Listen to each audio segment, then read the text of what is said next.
I'm Leslie. And I'm Shelly. And we're Sisters in Ebert. Welcome back for another Movie Monday. Oh, a doozy. A good one. It is a good one. It's a long one, but it's yeah. good. Yes. Edge of your seat. Like, I wasn't bored. It took me 4 days to get through it, though, with all my stopping and starting. I watched it all in one shot. I wish I could. I wasn't planning to. I tried. I was like, I'm just going to push. I got the first hour done in one shot, and I had high hopes, but... The Devil's Advocate! The Devil's Advocate! 1997. Oh, is that what it was? 97? Yes. Keanu Reeves. Charlize Theron. And Al Pacino. And Charlize, was this pre or post Mighty Joe Young? Post. I think, wasn't that 98? I don't know. I think it was 98. You. I think it was you 98. were the Mighty Joe Young. I loved Mighty Joe Young. That was kind of like her breakout role to us, was Mighty Joe Young. I think the first time we saw it was after we had seen that. And we were like, oh, it's the girl from Mighty Joe Young. Yeah. Was this a summer movies? Summer movies. Ayo! All right. So. It's been a while since we had a summer movies. We were heavy on the summer movies in the early part of this year. Yeah, then we had to take a break because it was too much. It was heavy, yeah. Squirrels are back. Okay, with a vengeance. If you are unfamiliar with our squirrel, we give a squirrel rating at the end of Summer of Movies. So the Summer of Movies was a time in our life, not just a summer, but an ongoing we call event. It the Summer of Movies. Started in a summer and kept on trucking. Yes. So our dad sat us down to show us all his favorite movies, which we are kind of doing to our kids as time goes on. And we will as they get older. Yeah, I'm not. There's times I'm like, oh, I can't wait to show you me this. too. Me too. But so he was showing us all the things that he liked, and sometimes we liked them, and we were watching. And enthralled with it. And sometimes we weren't. And so we would direct our attention away from the TV out of boredom or uncomfortableness. Yeah. If there was a adult sexy situations. Scene, yeah. So then we would look outside our glass sliding door where we were sitting in our family room area watching. And outside there were tons of squirrels. We live in a wooded area. And so there was tons of squirrels. So and Dad feeds them all. So they're out all the time. And they are fat and happy. They are enormous. Yeah. So we would watch the squirrels instead of the movie. So at the end of this, we will give a squirrel rating for how we felt at the time and how we feel now about it. So if the squirrels are high, that means, ooh, bad movie. And if they... And if they're low, then that means, wow, we were really enthralled. Yes. So that's your stay backstory. tuned. Yeah. What are your squirrels? Yeah. Okay. We should make shirts. What are your squirrels? What are your squirrels? That's dirty. Tell me about your squirrels. Ask me about my squirrel rating. My squirrel rating. Yes. That's it. If you want merch, let us know. Let us know in the comments. We'll work on something. We'll figure it out. I got rid of my cricket, but we'll figure something out. Or I will be getting rid of my cricket. We'll find a company. Yeah. It's fine. We can do it. It'll be better than anything I could cricket. Yeah, you don't want her cricketing. My cricket. Us cricketing together was horrible. Our cricket That's skills. a tale for another day. Yes. So we open with fire, sun, clouds. Very biblical. We cut. Indeed. This whole movie very biblical. Yes. We cut to the courtroom where a teen girl is on the stand as she recounted essay from a teacher. Mia Thermopolis' best friend from The Princess Diaries. Yes. That's right. Yes. And as attorney Lomax is able to cross-examine the witness, he asks for a short recess when noticing the defendant's behavior. He's pretty much loving hearing all these details that she's discussing. And he realizes his client is guilty at this point. Yes. Yeah. And at first he's like a defendant a defense attorney who's, fully believing in his client's innocence. This is Keanu Reeves. Yeah, Keanu Reeves is Kevin Lomax. And, okay, so Lomax goes to the men's room after telling the defendant to get away from him. If you're smart, you'll stay away from me. And a press member chases after him and teases him about losing his perfect record. He has a winning record for cases. Yeah. Gotta lose one sometime. Yeah. Lomax goes back for cross-examination and questions Barbara, this is the teen's credibility, and the teacher is acquitted. Next, Kevin and his wife Marianne, who is played by Charlize Theron, the press member and friend, he's like both, celebrate at the bar as Kevin is approached by a man from a law group asking him to come to New York City to help them pick a jury. Right now they're in Florida. And so he wants them to come to New York and pick a jury. And he's like, what? Yeah. Did somebody put you up to this? Yeah. Like, This is a joke. Like, why would you come here to recruit me? This little bohunk town. And, right. Yeah. And to go to New York City and pick a jury. Like, I want... There's thousands of lawyers. Yeah. What is it? 64 perfect cases or something? Yeah. 64 acquittals or whatever. Yeah. And the guy's like, well... We're going to pay you handsomely. You just look. You can't see the number. He looks at the sum and he's like, ooh. Yeah. Okay. So Kevin goes to his mom's small Southern Baptist church to tell her about the trip as mom is suspicious of his wife and worried about sin in New York City. She's very buttoned up. Yes. And you see his wife Marianne out on her cell phone in the car working on a Sunday. Yeah. Mom, working on a Sunday. It is obviously a strained relationship between Marianne, the wife, and the mother-in-law. Mm-hmm. Yes. And Kevin's caught in the middle. This lady, she's only 13 years older than Keanu Reeves. She's like 40-something in this movie. They uglied her up, right? I hope they roughed her up because... Yikes. Oh my, we're not too far. Yikes. Yeah. Yeah. TikTok, it's approaching. Oh gosh. Maybe for you. Kevin goes to, Marianne knows how Kevin's mom thinks of her and says they need to give her some grandkids soon to get her off her back. Kevin is passing several of the lead attorneys' first jury picks, but they take his suggestions in the end. Yeah, so we're in New York now. He is gone. And Who was that guy? He was in something else. I can't picture his face now. At the time, I was like, yeah, you're familiar, but I the bald guy, with the glasses. Process it enough at the time. Shoot, I should have looked it up. Okay, because I read this back and I think of it and I forgot. Because you don't really see him again. No, this is the only time. Yeah. Yeah. Okay. So Kevin leaves and is followed by Al Pacino. And as Kevin gets home, Marianne says that his mother called with her bad feeling. And Kevin lets her think that he lost. But then he reveals that his jury was a success and they got the acquittal. Yes. Kevin goes to the law office's home office with breathtaking view and notices a red-haired female lawyer for some reason on the phone. He was like, ooh. Speaking Italian? Yes. In the Italian version, they had to have her speak a different language. And I was like, I never thought about that. Yeah. Like in another language. I forget what they had it. That it was like English. Norwegian or something. I was going to say English. Or she is Norwegian or something. Kevin meets John Milton, which is Al Pacino, and thanks him for his nice accommodations. And John is surprised with 64 straight convictions on Kevin's record. Mm-hmm. Kevin tells John about the hole in the men's room where he can hear juries deliberate in the Florida courthouse. And he's like, well, I won't tell your secret. He's like, I appreciate it if you don't. I'm sure the Florida Bar Association. Yeah, they wouldn't appreciate it either. Yeah.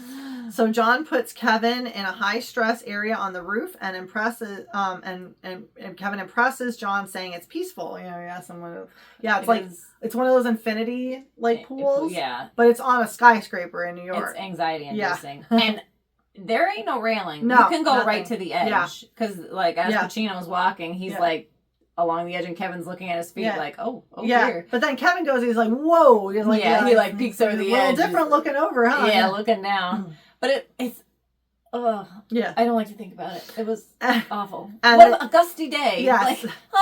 They discuss Kevin's family history of unwed mother and father who passed before he was born. Kevin asks if they are negotiating, and John says always. And asks, always. Pacino's perfect. Yes, he's perfect in this role. Oh my gosh. Good. If John's offering a job to Kevin, and John just wonders how Kevin will do under pressure. And just they're dancing around this. They are. They're both like, yeah. What do you think of that? The firm puts Marianne and Kevin up at a gorgeous apartment across from Central Park on Carnegie Hill, and is warned others from the firm will be envious as it's a partner's perk. Marianne is happy that there's room for babies. You know what that means? 3 babies. Yeah. This lady wants some babies. They're kind of ignoring the partner who's showing them around. Making out in this room. he's like, you know, you're gonna have some looks at work because there's only 8 apartments and there's 2 per floor of this huge skyscraper. Huge. So okay. Next, Kevin meets the large team of international lawyers and settles into a large office with assignment of a loser health code case as a test, and shows up for Marianne to pick the apartment palette because she has to pick her palette. The other wives are like, "You have to pick." Yeah, she's like, "Picking my what now?" Your colors. And yeah. So Kevin goes to meet Moyes, which is who's this case is surrounding, and finds him in a dark basement surrounded by candles. We had already seen the video, so they showed him footage basically from when the police came to arrest him. He had farm animals, he had goats, sheep, all sorts of things, and he was slaughtering them in a religious practice. Right, like a la voodoo or something like that. So they're trying him like high school health code violations and all sorts of Kevin works the case hard, and Marianne struggles decorating and not having a job, and commiserates with other wife who advises she either work, breed, or play. And she keeps rejecting Marianne's colors. She's trying, like, she'll put up a shade of green, like, what do you think of this one? No. And she's like, with your skin tone, or like whatever. And she's like, Caribbean green, not something cooler green. But the best part is, every time she says no, she's wearing something in that color. Oh. If you notice. Marianne is, or the wife is? The wife is. The one who's saying, no, I don't think that'd be good. She's wearing it. And so it's purposely like showing you they're getting in her head. Yeah. Like, no, that's not right for you. Yeah. Like, to throw her off. Oh my gosh. Okay. The deep lying psychological things I love here. this movie so much. And I wish I wouldn't taken notes because then I could watch it better. I know. And I couldn't watch it a second time. I was like, no, I had tough enough time. 4 days later. My 8-day double viewing of Devil's Advocate. So, okay. Okay. So Kevin argues the case as religious freedom as the prosecutor coughs violently after Moyes' voodoo curse on his tongue. And Keanu's like, oh. Yeah. I do remember you saying something about he won't be able to speak. Yeah.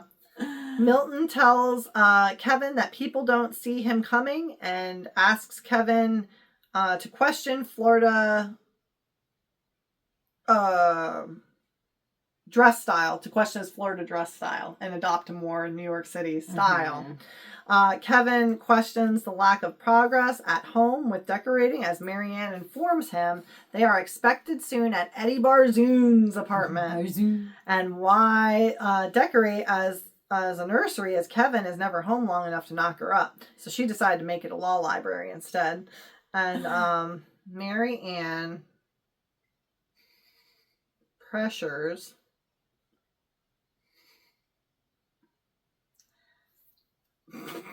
we are waiting. Pressure response. I don't even see where you are. Marianne pressure response. That's what it says, but I don't know what that means. Pursues a response. Oh, pursues a response. Like she's like, oh, so what are you going to do about it? It says pressure, not pursue. Pressure. Oh. I don't know. Whatever. She's trying to get him to talk about this, and yeah, because he's never around. Yeah, he's obviously devoting a lot of time to this new gig here. Yeah. Marianne asks Kevin to promise that he won't leave her alone at the party with all the top people at the firm going to be there. Kevin almost immediately is whisked away from Marianne, who is left with... He promised, and then whoop, bye. And is left with his secretary... she is left with his secretary, Pam Garrity, and the wives. And Maureen's mom from Center Stage. I knew she looked familiar. Yes. And this is about that same era. It's like it's like what, a 3-year difference? Okay. 2, I think. What was this? 97? And that was 99, I'm pretty sure. Oh, was it? I thought it was 2000. I'm sure it was 99. It might be 2000. You might be right. I don't know. We saw it in 2000, I'm sure. Yeah. Okay. So John introduces himself to Marianne, and Kevin continues to see the redhead lady. John talks to Marianne about fathers and then asks her to pull her hair back. Like, it's a really inappropriate conversation. Yep. It is. Very. And then that she should cut her hair to expose her shoulders and her neck because that's the most mysterious part of a woman. It's the last, the no man's land between the mind and body. I was like, what a line. No, goodness. He is working this girl. Okay. The redhead talks to Kevin on the balcony and flirts with him. And he's not doing a very good job keeping her at bay, in my opinion. I think he was into it. I think, didn't he kind of initiate it? He walked out where she was purposefully. She was smoking. She was smoking and he was not smoking. Yeah. Okay, so John comes out and says that Kevin and Christabella are the future of the law firm as Marianne looks for Kevin. John takes Kevin, Eddie, and others up to his penthouse due to a situation as a regular client. Alexander Cullen is just accused of murder that night of his wife, her stepson, and a maid, and wants Kevin on the case despite objections from Eddie Barzoon. John's place is all one room, too. Yes. It's like the penthouse, but it's all one room. It is one giant space. There's no bed. No bed. Just like a desk thing. Mm-hmm. And like... a big ornate wall art. Yeah, like sculpture-y sort of things. And but it's like a very odd apartment. It's a very odd apartment. Mm-hmm. So, as Kevin gets home, Marianne is upset that he left her alone, rightfully so. Pissed. Yeah, Yeah. Kevin put on the Cullen case, who is a real estate leader in New York City and cares deeply about his 14-year-old stepdaughter, who he doesn't get to see anymore because she's in, child custody right now. Okay, Marianne cut her hair and went brunette with other wives shopping and telling her to spend her husband's money if she can't see him. Yeah, if you're not going to see him, might as well get something out of it. Yeah, so they're all talking about their surgeries that they had done, and as they're trying on clothes, she sees both wives' faces like transform into like a demon-y looking smiles like creature, and she's obviously freaked out. Yeah. Marianne runs out on the wives at the store after seeing the wife transform into a demon creature and wants to go back home to Florida and work on their family, and getting more anxious and lonely and feels that this is all a test. And she's getting more and more suspicious and paranoid about the whole situation. Yeah, she's like, something's not right here. No. I don't feel right. Let's go home. Right. Kevin suggests that they make a baby, and he hallucinates Marianne to be Christabella instead. And Marianne stops him, sensing he's not mentally there. And she's like, where are you right now? He's like, I'm right here. Yeah. No, you're not. Yeah, she's like, you are not. Next, Kevin coaches going over the case with Cullen and what he needs to say and where he was and what the alibi is and blah, blah, blah. Kevin picks up his mother with Marianne and is shocked at press following Kevin. The next... it's a big case. Yeah, it's a big case, and they're on it. So John meets Kevin's mother, who is visibly uncomfortable in the in the elevator going up to the apartment with two ladies, two female callers. Was one Christabel or no? I can't remember. I think she was. I think one was Christabel and the other one. I think she and Keanu made eyes at each other. Oh, maybe you're right. Okay. Oh yes, I have it written. Okay. So John tries to tempt Kevin to come upstairs with him and Christabella and the other girl, but he declines until the next day to discuss the case. And Marianne asks if he's cheating when he's working late. She's like, is that what you're doing when you're working late? And his mom was visibly uncomfortable in the elevator when John asked her if she had ever been to New York before. And she was like, and she was about to answer. And Kevin jumped in and said, no, she's never been here before. It's the first time. It's first time in New York. And he just keeps like talking to the mom repeatedly. Yeah, like, John is directly talking to the mom, and Kevin's just she's very uncomfortable. I think Kevin's afraid she's going to embarrass him, so that's why he's kind of talking over her. He's trying to steer the conversation. Yeah. But okay, so the next morning, Alice, Kevin's mom, wants to go home, misses her church, and says that he must do better with Marianne and offers to take Marianne with her back to Florida. Which, if you remember their strained relationship, they hate each other. This is very odd. Yes. For her to be like, I think we should take her away from here. I will take her home. Please let me take her. And he says, please let me take her. Yeah. She's like, don't. And he gets angry at his mom. Like, what are you talking about? Yeah, like, this is crazy. Yeah, this is one of your feelings. This is one of your, things. Okay. And Kevin is very well versed biblically as well. Like he's able to quote scripture right back to her, and because he says at some point it was when he first in the elevator though. Milton says, "Behold, I send you out as sheep amongst the wolves." No, I think that was not in the elevator. It was because he said it around the mother. Did he? Okay. And that was Kevin was still talking over her, like Oh, Kevin had said it. another time to his mom, his mom, right, at the church. Oh, yes, yes. He said it. To go to New York. Yeah. And then... Behold, I send you out as sheep amongst and then the wolves. Milton Pacino says it. Yep. At another point. It's thrown around a couple times. Okay. Okay, so Kevin continues to pour into the case as Barzoon has a huge shredding operation going on and tells Kevin not to say anything as John pulls Kevin to ringside seats. They take the subway.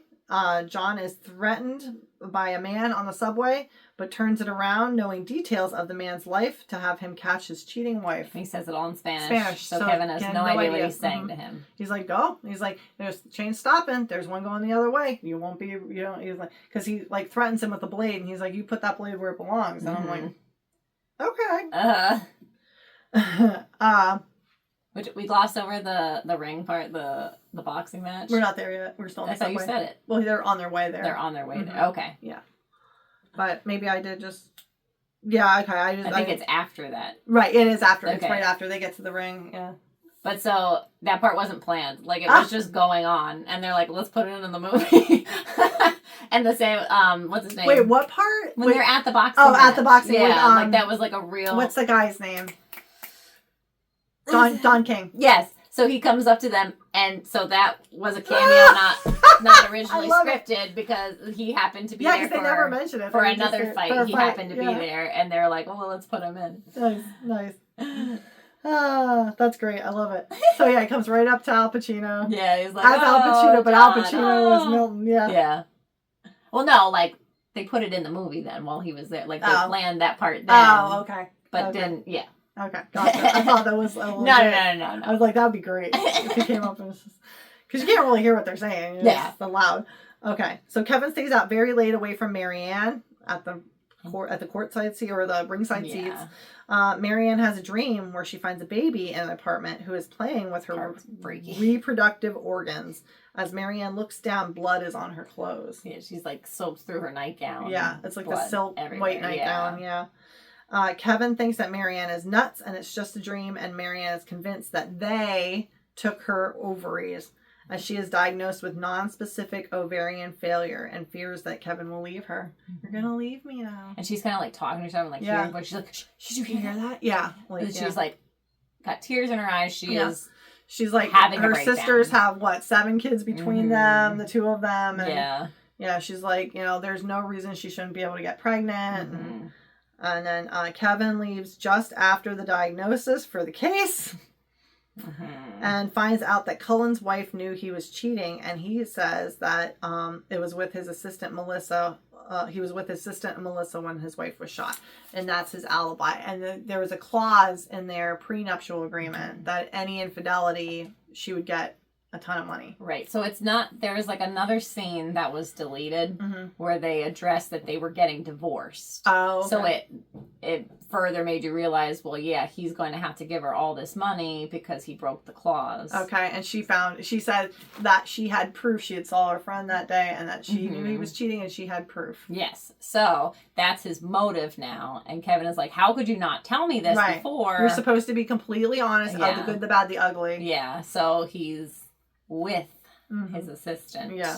And that's his alibi at the time. John says with Marianne so unwell and hearing voices that he will take Kevin off the case to care for Marianne. But Kevin fears resenting Marianne if he leaves the case. So he wants to wait until after it's over to focus on her health. So I fear that, I pull off the case. She gets better, and I hate it for it. Yeah. That was a good Keanu. Thank you. Southern accent. Yeah. And then later, that's going to come back around too. But Kevin makes the jury hate Cullen to help his case. And Cullen's like, why'd you do that? Yeah. It's like, because as long as you're out there fornicating with your assistant, you're not killing your wife. and then he's like, oh, okay. All right. Why didn't you say so? Because it had to look spontaneous. Yeah. And then you see, like, okay, Kevin's really brilliant. Yes. Like, he's got this. Because Alex wasn't convinced that Kevin was the lawyer for him. He's like, are you kidding me? You put this brand new guy on this? Like, I need the best. So Kevin is now smoking all the time. He went back to smoking cigarettes. And that's a theme that you'll see every character that's on the dark side All smoke. All smoke. Okay. Nobody else does in the movie. And Barzoon confronts him as he wants to know how Kevin's name is in the firm's charter. And it looks like it's been there for years. He was like, how the heck did you get your name? Yeah. And he's like, what did you say to Milton? That, that you're in the firm charter. And he's like, that should be my spot. What are you doing? Because he was doing that whole shredding operation. So he's going through all these papers and he sees. And then Barzoon thinks that Kevin is after his job. And Kevin goes right to John about it, who pages Barzoon, who's out jogging, who is suddenly chased down by demons and then murdered by demons posing as homeless people, with Marianne seemingly visualizing the whole thing from she's like looking out the apartment and seeing This is in Central Park. He's out running. It was very Ghost-esque with those demons. That's what I thought too. That's why we just did Ghost last week, and I was thinking as we were filming that one, I'm thinking about this. Okay, so and they caught the guys. There was these two homeless guys. So they pegged two homeless guys for this stupid. Yep, they got blamed. Yeah, for his watch. This. They wanted his watch. I like this watch, Eddie. Tell me. Oh, Eddie, in real life.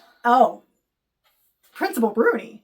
If you remember Ferris Bueller, when we discussed Ferris Bueller, Principal Bruni got himself in a bit of a jam. So Eddie Barzoon got himself. He ain't working no more. No. Was he dead? Shortly after this, right? Yeah, I think so. I think he did pass. Yeah. But more recently. Yeah. Okay. Yeah, Google him if you want to. Yeah, if you want to go down a rabbit hole there, yeah. Kevin prepares Melissa, who's the assistant, as a witness, but panics as he believes she's lying and Cullen did do the murders. Yeah, he's like, oh my gosh, he is guilty. Yeah, because she's not giving him straight answers on anything. And she's hesitating about things. Like, is he circumcised? And she's like, you're supposed to be intimately involved with this man? You don't know this? Right. Yeah. And it's like, because she's wasn't. Not. She's the fall guy. She's the alibi. So, okay, Kevin goes to the court despite just finding out about Barzoon because he passed and all of office is upset. John again suggests it may be his time to lose, but Kevin does not accept it and keeps pushing forward. In court, Kevin calls Melissa to the stand anyways and cuts to Cullen's acquittal as all celebrate.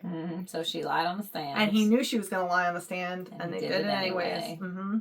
Kevin arrives home to the doorman saying that Marianne is not well and she's at the Church of Heavenly Hope, where she tells Kevin that someone let themselves in the apartment while he was gone at court, and reveals that it was John Milton who essayed her all afternoon and reveals her nude body covered in slash marks that Milton did, even though he was in court with Kevin all afternoon. And Kevin loses his ever-loving mind because he's like, he was with me all day.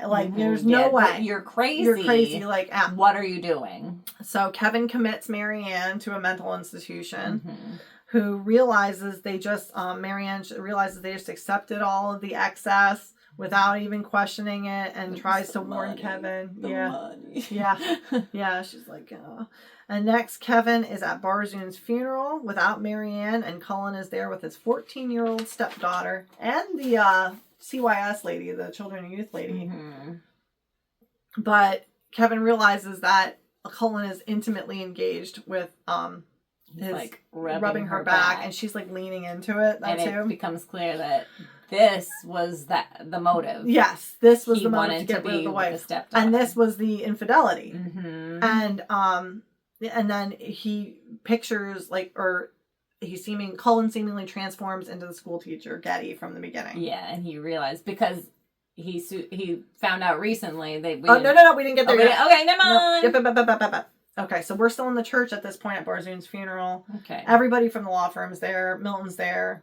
Yes, all the everybody. wives. Even the wives sitting next to Keanu, and she's like, "Oh, doesn't his wife look fabulous?" Yeah, they're gossiping, and that it's in the middle of the funeral, and they're like, "How's Mary?" Yeah, and then Christabella comes walking in loudly, "Room for one more," and just shoves in. This is a funeral. Yes. I think you should just be quiet right now. Let's save this for the luncheon afterwards. Yes, exactly. So so that's when he realizes, and Kevin takes off to Marianne as the man out front confronts him, related to Eddie's testifying against Milton to the Department of Justice.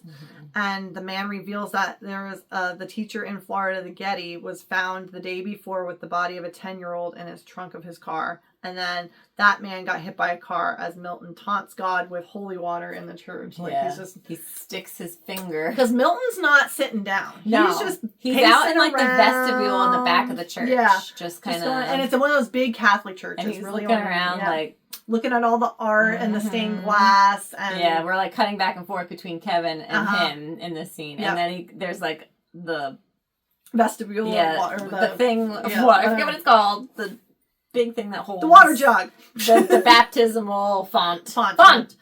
So he like sticks his finger and it starts to like. It's like not touching it. He's like, I'm not he's touching like, you. I'm not doing it, and then it starts. He sticks it in and it starts to bubble and smoke, and it's like a whole. And he's just like gay, like that little Pacino look on his face. And then this is the point when it turns, and you are certain of who he is. Satan. He is Satan in disguise. Yes, Beelzebub. Kevin takes off to Marianne. Okay, so we did that. So he's obviously all shook up because he got this guy off. Yeah. Who and now murdered he murdered a child. Girl. Yes. Yeah. And is a disgusting human being. And he's guilty for doing this. And this is what he's doing. And then he got Cullen off. Yeah, and now he's realizing, oh my gosh, I just did the same thing to this girl who's underage and like way underage. Yeah, and he's cracking now too. Yes, exactly. Like he's finally starting to see, like, get a little bit of a conscience going. So, Kevin arrives to Marianne as his mother has arrived too and is reading scripture to her. Kevin takes his mom out to the hall as Pam Garrity, who also arrived. The secretary lady, wherever she was, stays with Marianne, and mother reveals that she was in New York City once before. In 1966 for a youth crusade where she met Kevin's father, who was a waiter in the restaurant that they ate all their meals in the hotel. Pam does Marianne's hair. It cuts back to them and shows her in the mirror as Pam reflects as a demon in the mirror. She's like, look how beautiful you are. And you see her face like twist and Marianne panics, smashes the mirror and whacks pushes her out the door. Well, whacks Pam in the face. So Pam's like freaking out too because she thinks she attacked her, but she's just trying to get her away from her, and then pushes Pam out the door. But this is all planned orchestrated. As well. Yes. Pam should have never been in there. Pam should have never been there. There's a reason she's there. They've got their hand in everything. This law firm has their hand in everything. She was a smoker too. She was. She was out smoking after this. Okay, so as Pam ran out, Marianne barricades the door of her room and uses glass from the mirror to cut her throat after telling Kevin she loved him. He was like, I love you. And he's watching. He's trying to get in. He knows she's not safe. He's like, no.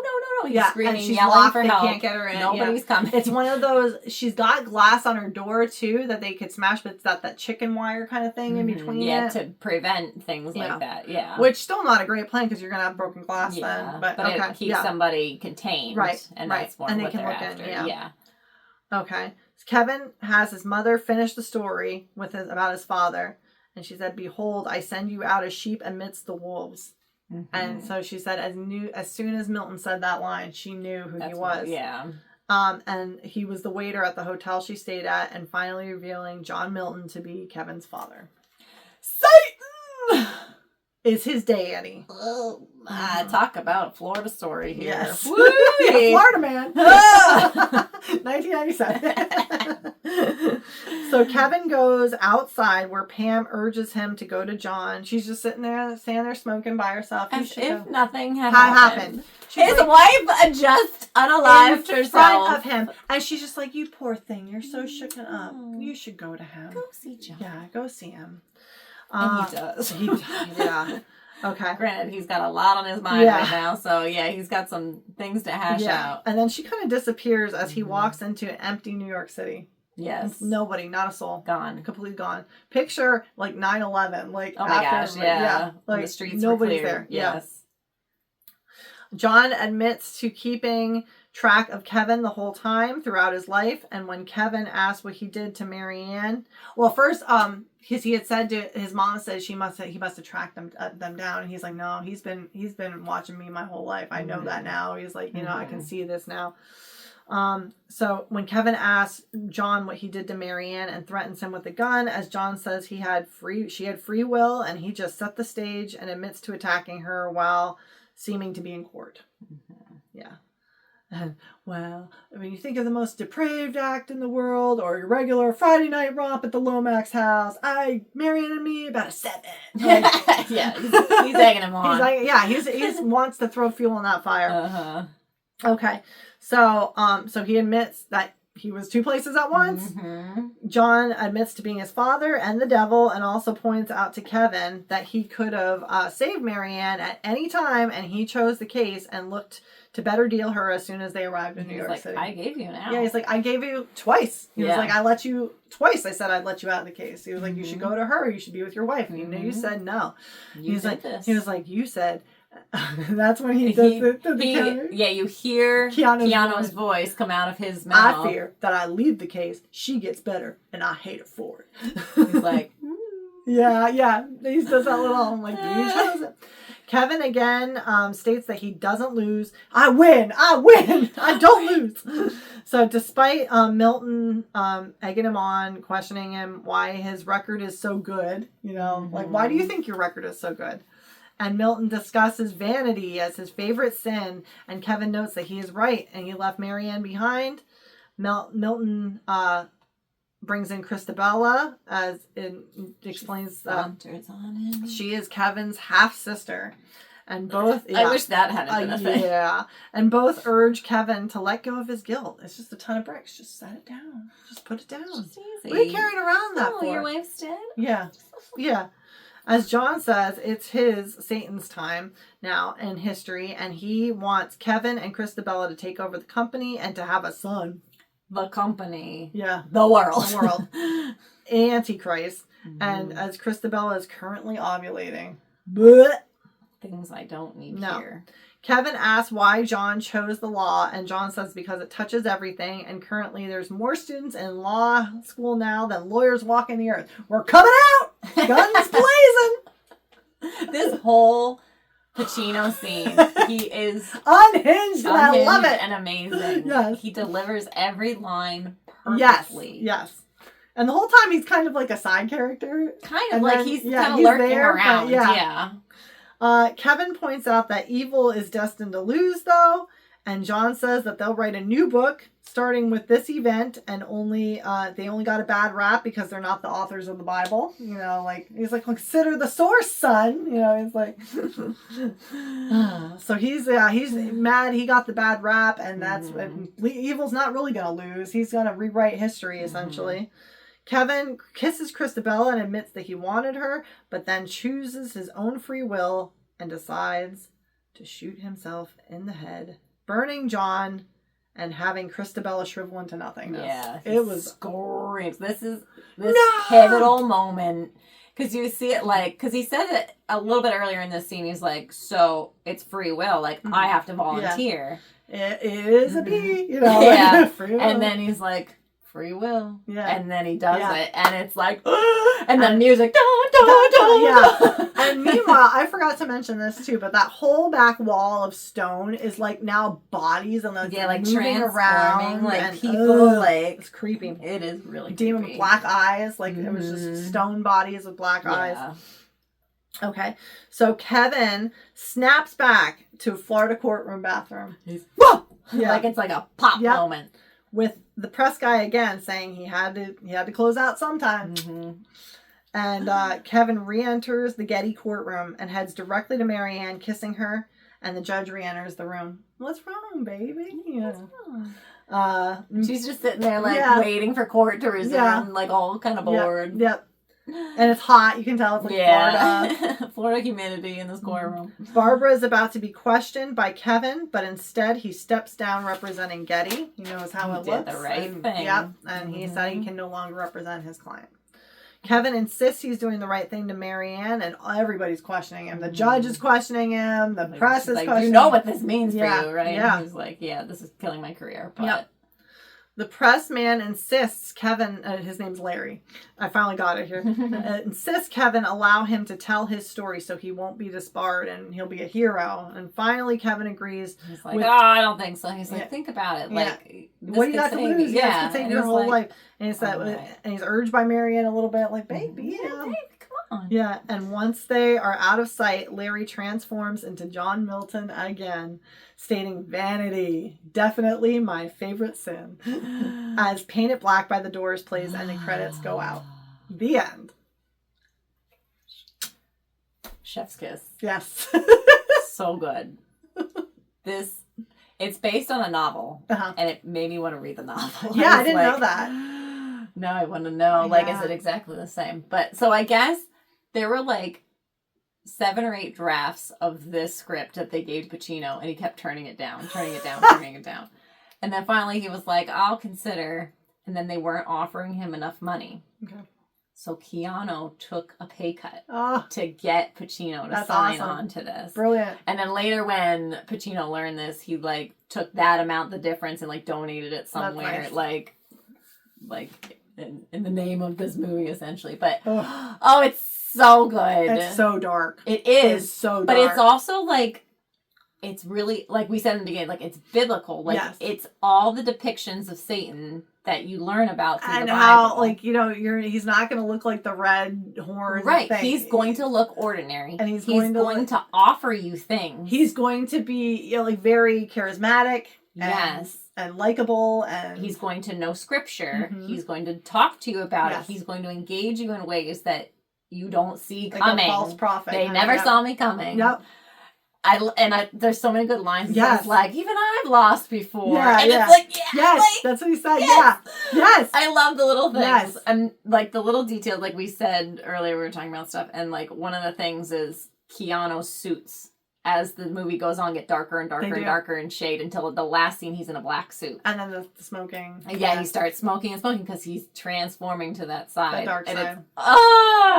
It's so good. I don't know why he was so. I guess the biblical and the Christabella thing. I don't get why he was so drawn to her because she's not particularly she great. But I guess it was an underlying connection because of his DNA. She was pretty. Don't get me wrong. Yeah, but not so his wife was glorious. Yes, was beautiful. And they had such a connection too. The chemistry between them is incredible. Yes. And they did such a good job. They did. And really, Keanu was 31, she was 21. There was quite an age gap at the time of filming. Yeah. And Marianne, they did such a good job with her descent into madness. Yes. But wasn't madness. She was seeing things clearly. Nobody else took it as madness. And then you think, how many times does that really happen in real life? Yes. Yes.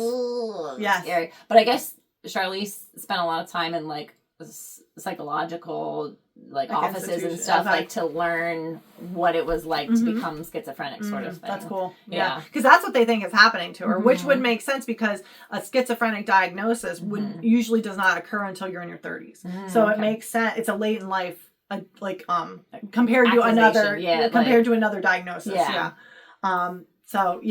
It aligns with, even psychologically it aligns. Yeah, and everything she was going through hormonally and stuff too, and learning about her body. That's what they think. Yeah, because even Kevin says at one point they think might be a hormone imbalance. They think it might be this, that, the other. Yeah, he's telling this to John, and John's like, "Well, this is when it is out." It's oh my gosh, take care. Take the time. Yeah, you need to be with your wife right now. Fact, not fun fact, but Pacino's beloved dog died right. I don't know if it was during filming or right before filming, but he's was not handling it well, and he started to lose his hair. Aww. So he had to wear a wig through most of the movie because of it. It was poor guy. I get that. But he still did so good. He did so well. This is one of his great roles, I think. It shows you just how great an actor he is. Really, he is top dog. He plays this. Yeah. And there's I forgot to say too, Cullen was Coach. Mm-hmm. Yeah. Whatever that guy's real name is. He's been in so many things, but yeah. That's his apartment that they go in, when he's doing his alibi stuff. It's Donald Trump's apartment. I thought so! Because I was it looked like gold everywhere. They were looking for a super gaudy apartment, and Donald Trump was use mine. Oh, that's awesome. I love it. President Trump offered it up. And they mentioned him in the movie at the party. That he was supposed to be Donald there. Trump was supposed to be here, but he had to do something. It was something with another, a producer. Okay. Because I looked up the guy's name, and it was an actor / producer, and I didn't. But then they say he had a deal come through or something. Something that, yeah. But it makes me laugh that he was going to be associated with John Milton. Oh my gosh! I love it. But I was looking around, I'm like, that looks like Donald Trump's apartment. It was. And I was like, that is so funny. I love it. That's great. That's great. Okay. Any other fun facts you want to? I'm trying to remember. I kind of tried to splash them in as we went. Yeah, you did. You did a good job. Yeah, I think I got the main ones. So now the squirrels. Oh, that's why I was bringing it back around if we were done with the facts. I do remember liking it as a kid. Like, I wasn't all in. There were some parts. It was long. It was so long. Oh gosh, it was long. and Dad paused often. We have to say, these movies are never their running time. We give you fun facts just as Dad did. But Dad will stop it and do a writer and director's or commentary. Rewind. Yes. You see this guy, and this is like VCR time. So, like, it's not a clean, crisp rewind. Like, we passed it. And gosh forbid you need to go to the bathroom. Oh, my gosh. You're pausing it. We're rewinding it. Yes, you missed this part. You missed this dialogue. Let's back it up. This half a sentence, you missed it. This took some time to get through this. Not 4 days, but pretty darn close. But this was, I feel like this might not have been like a regular afternoon. This might have been like a Saturday afternoon thing. Maybe. Mom might have been part of it, too. I don't know. But yes, I liked it somewhat as a kid. Yeah. Like, I could recognize it was enough. Cool. Had cool twists. And I liked it enough. Like, I recognized Keanu. I recognized Al Pacino. I recognized Charlize. The girl from I Need to And there were uncomfortable parts. Yes. A lot of nudity, a lot of language. I'm wondering if we saw the fully uncut version the first time. I remember nudity. Okay, so yeah. Yeah. I remember being like, oh my, like, my squirrels went up at those points. So I would say it was like a mid-squirrel? 6-7 squirrel at the time, just because there was a lot of, I shouldn't be seeing this. Out of discomfort and length. And it was dark. Yes. Like, it was like, this is heavy. Yeah, this is heavy. Yeah. I feel it in my soul. But I understood basically what was happening and thought it was cool. Yes. So now rewatching it, Zero Squirrels, I was all in. All the way. And my husband, like, kind of jumped on this one, too. He was mad because we had to, like, turn it off to go to a birthday party at one point. He's like, oh. and then, when we came back and I had to watch it and he wasn't able, he's like, oh. You want to know why? Yeah, I had to get it done. But yeah, this is one that, like, I didn't watch. I mentioned watching it with my husband, too, but I watched it while he was at work one night. And it was like, I kind of want to watch it again with him because I feel like he would like it. Yeah. And I would say, like, again, I was like Shelly, about 5-6 squirrels maybe the first time, mostly out of pure discomfort. Yes, yeah. And then the second time, not a squirrel to be seen. Yeah, because we were fairly young. Yeah, we were. I was probably like 16. Yeah. I was probably like 13, 17 14. maybe, yeah. I think a little young. You were probably like 16. Yeah. Yeah. Excellent movie. So good. So good. Watch it. Yes. It's good. If you like and it holds up. If you like... It holds up. Yeah. It holds up. Stuff. Yeah. Really good. So. Yay. But we thank you for joining us here at Sisters and Ebert. If you look below in the description for this video, you will find links to our social media. We are on Instagram and Facebook at Sisters and Ebert. Please like, follow, subscribe, comment. Get with us on social, and you can see our teasers on Friday get released. We got some doozies on there. Scroll back and look at those. And then Mondays are our new video releases. So we do appreciate all the support and all the views, and keep coming back and check out our old ones too. We got a whole ton and many more to come. Oh, baby. We thank you so much for joining us, and we'll see you next week at the movies.